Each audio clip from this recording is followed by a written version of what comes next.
ORS, oral rehydration solution. আজকে এটা নিয়েই কথা বলবো। অনেকের মধ্যে ধারণা আছে যে ওআরএস খেলে কিডনির সমস্যা হতে পারে, বা ওআরএস খাবো কেন, এটা কি? আমি তো বাড়িতেও তৈরি করে খেতে পারি। একদম। তার নির্দিষ্ট কিছু মাপ আছে যেগুলো আপনারা যদি মেনে বাড়িতে তৈরি করেন, সেটাও এফেক্টিভ। কারণ যখন আমাদের এখানে কলেরিয়ার মহামারী হয়েছিল তখন ওআরএস ডেভেলপ হয়নি। তখন আমার এক বাঙালি ডাক্তারবাবু, উনি প্রথম তৈরি করেন, এবং সেটা হোমমেড, বাড়িতে তৈরি করে করেই প্রত্যেকটা পেশেন্টকে খাইয়ে সুস্থ করেছিলেন। আসি যে ওআরএস এর মধ্যে কী কী থাকে। ওআরএস এর মধ্যে কিছু মিনারেলস থাকে, তার মধ্যে সোডিয়াম, পটাশিয়াম, খুব গুরুত্বপূর্ণ, গ্লুকোজ থাকে। এখন এই ওআরএস আমরা কাদেরকে রেকমেন্ড করি, মানে কাদেরকে খেতে দিই? খুব যদি ডায়রিয়া হচ্ছে, বা পাতলা পায়খানা যেটা আমরা বলি, প্রচুর বমি হচ্ছে, তাদের ক্ষেত্রে must first line of treatment হচ্ছে ওআরএস। প্রচণ্ড জ্বর আছে, তাদের ক্ষেত্রে রেকমেন্ড করি। বা সিভিয়ার অ্যাসিডিটি হয়েছে, তাদের ক্ষেত্রেও কিন্তু আমরা রেকমেন্ড করি এই ওআরএস। যদি দেখা যায় একটা পেশেন্ট প্রচণ্ড গরম থেকে এসে তার শরীর দুর্বল হয়ে গেছে, সে একটা ড্রাউজিনেস হচ্ছে, তার হাতে পায়ে টান ধরা, ব্যথা যন্ত্রণা হচ্ছে, তাদের ক্ষেত্রেও ওআরএস রেকমেন্ডেড, তারা খেতে পারে। এই অতিরিক্ত গরম 40-42 ডিগ্রি টেম্পারেচার, এটা আরও বাড়তে পারে পরে। এই সময় কিন্তু আমরা ওআরএসকে রেকমেন্ড করি রেগুলার 1 গ্লাস করে আপনি খেতে পারেন, তাতে আপনার শরীরটা সুস্থ থাকবে। কিন্তু কাদের ক্ষেত্রে খাওয়া যাবে না, আমি পরে আসছি সেটা। এই ওআরএস তো খেতে বলি কেন, এই ওআরএসটা খেলে আমাদের উপকার কী হবে?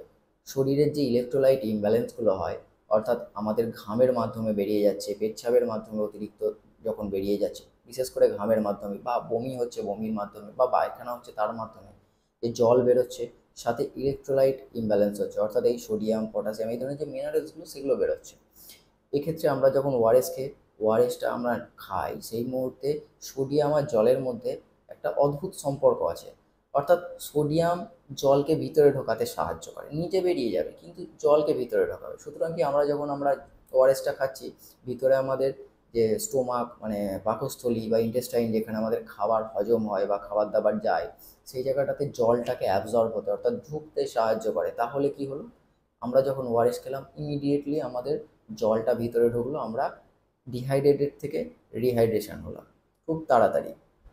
এটাও অ্যাসিডিটির ক্ষেত্রেও সেম জিনিস।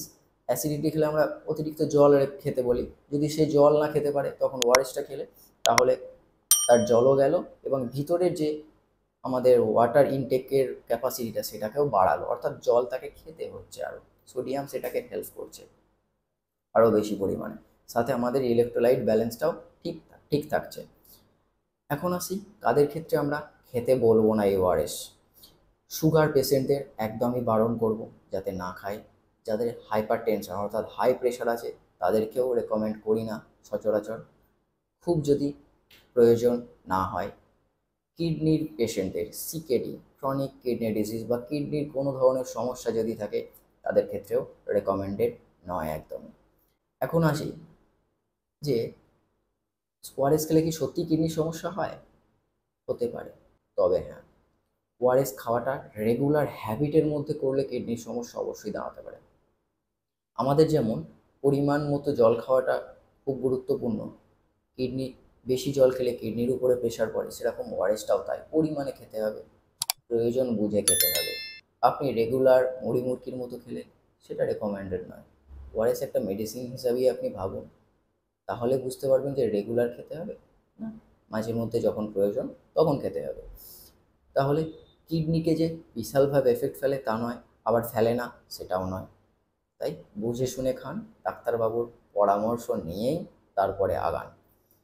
তার পরিবর্তে আপনি বাড়িতে খেতে পারেন, একটু শরবত করে খান, অলমোস্ট ওআরএস টাইপ অফ আপনি ফিল পাবেন। কেন বলছি, তাতে অল্প নুন থাকে, অল্প চিনি থাকে, আবার একটু লেবু দিয়ে দিন, ফ্লেভার হয়ে গেল, তাহলে আপনার হোমমেড একটা ছোট্ট ওআরএস হয়ে গেল। আপনার পরিমাণ বোঝার প্রয়োজন নেই।